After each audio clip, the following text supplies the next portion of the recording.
아침 햇살이 커튼 사이로 들어오는데 눈을 뜨는 게 예전만큼 쉽지 않았다. 몸이 묘하게 무거웠고 허리는 굳은 듯 펴지지 않았다. 한참을 누워있다가 두 팔로 몸을 일으키는데 그 단순한 동작조차 어쩐지 낯설었다. 손끝으로 이불을 밀며 일어날 때마다 이게 이렇게 힘들었나 하는 생각이 들곤 했다. 젊었을 땐 새벽 5시면 눈이 번쩍 떠지고 그저 기지개 한 번 켜면 하루가 시작되곤 했다. 논밭을 나가 삽을 들고 허리를 굽혔다 펴며 일하던 그 시절엔 몸이 무게라는 걸 몰랐다. 그런데 요즘은 마치 낡은 기계처럼 몸이 먼저 신호를 보낸다. 이제 그만 누워있고 싶다. 조금만 쉬자고.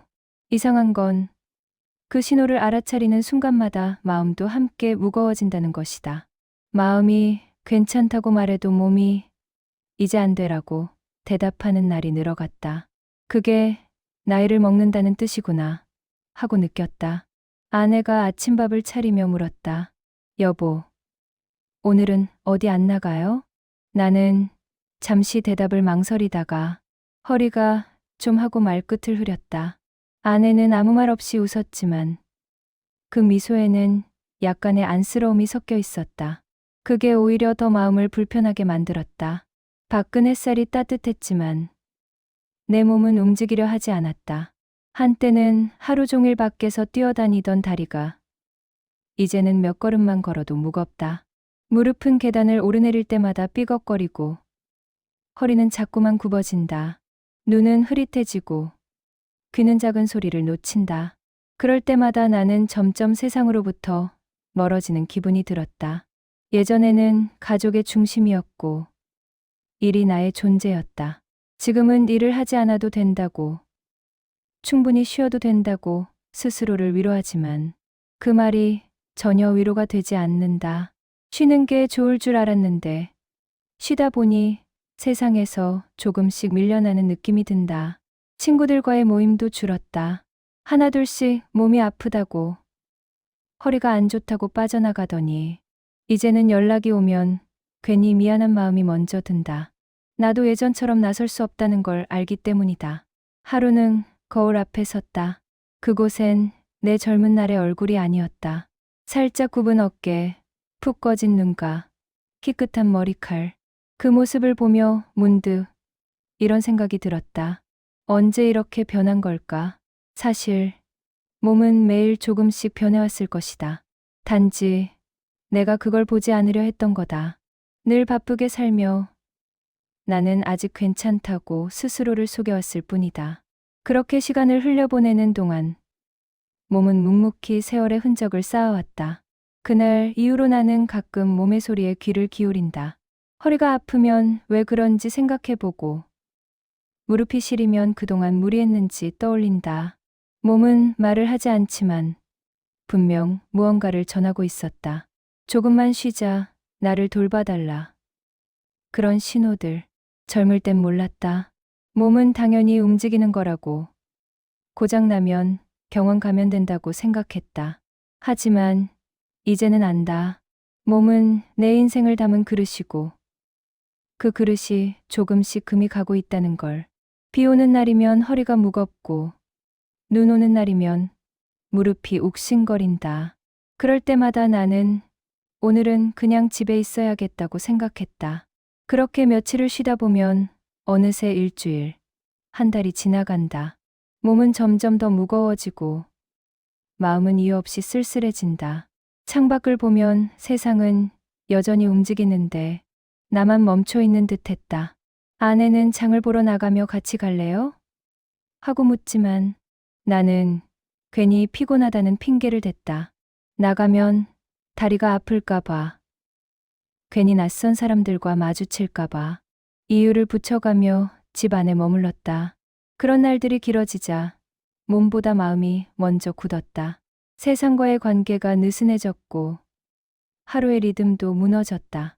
낮에 자고 밤에 깨어있는 날이 많아졌고 말 한마디 나누지 않은 채 하루가 끝나기도 했다.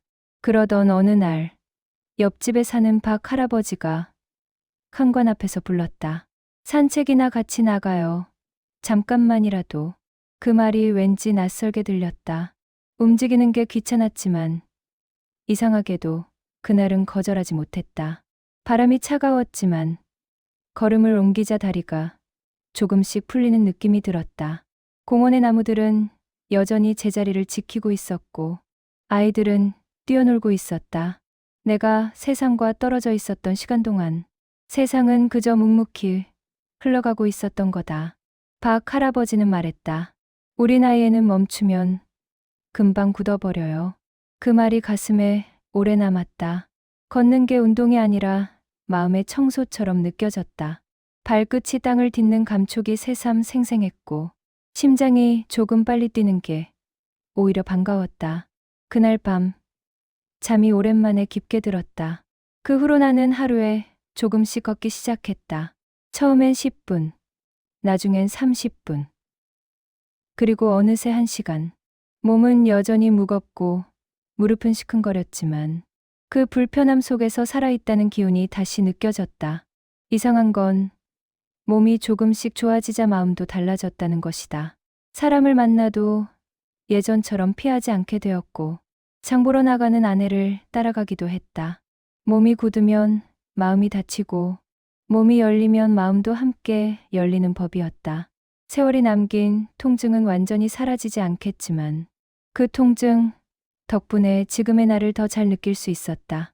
살아있다는 건 결국 느끼는 일이니까. 때로는 아픔이 나를 다시 일으켜 세우는 신호일지도 몰랐다. 이제는 하루가 빠르게 지나가지 않는다. 하루의 리듬은 느리지만 그 느림이 싫지 않다. 아침엔 따뜻한 물에 손을 담그며 하루를 시작하고 조용한 음악을 들으며 몸을 풀어준다. 젊었을 땐 빠름이 능력이었다면 지금은 지속이 나의 목표다. 무리하지 않지만 멈추지도 않는 것. 그게 나에게 남은 지혜였다. 몸은 여전히 예전 같지 않다. 가끔은 무릎이 시리고 허리가 굽어도 괜찮다. 그건 내 세월이 몸에 새겨진 흔적이니까. 젊을 땐 몰랐던 내 몸의 언어를 이제야 조금씩 알아듣게 됐다. 아침 산책을 하며 나는 종종 생각한다. 몸은 늙지만 마음은 늙지 않는다고. 느려진 걸음에도 여전히 세상을 향한 호기심이 남아있고 작은 꽃 하나에도 마음이 흔들린다. 이제는 목표를 세우지 않는다. 그저 오늘 하루 무사히 걷고 따뜻한 밥을 먹고 가까운 사람과 눈을 마주치는 일에 감사한다. 가끔은 친구들과 이런 얘기를 나눈다. 예전에는 몸이 자산이었는데 이제는 움직일 수 있는 하루가 자산이야. 그 말이 참 와닿는다. 몸이 완벽하진 않지만 움직일 수 있다는 건 여전히 기적이다. 그 기적이 매일 반복된다는 사실이 요즘은 무엇보다 큰 위로가 된다. 세월은 우리에게서 많은 걸 가져가지만 대신 천천히 사는 법을 가르쳐 준다. 빨리 걷지 않아도 더 멀리 가지 않아도 괜찮다. 내가 오늘 한 걸음을 내딛었다면 그걸로 충분하다. 나이가 든다는 건 포기가 아니라 조율의 과정이다. 몸의 한계를 받아들이면서도 그 안에서 다시 나만의 속도를 찾아가는 일. 나는 오늘도 그 속도로 걷는다. 다리에 힘이 빠져도 바람이 차가워도 괜찮다. 이 길 위에서 여전히 숨 쉬고 느끼고 걸을 수 있다는 것.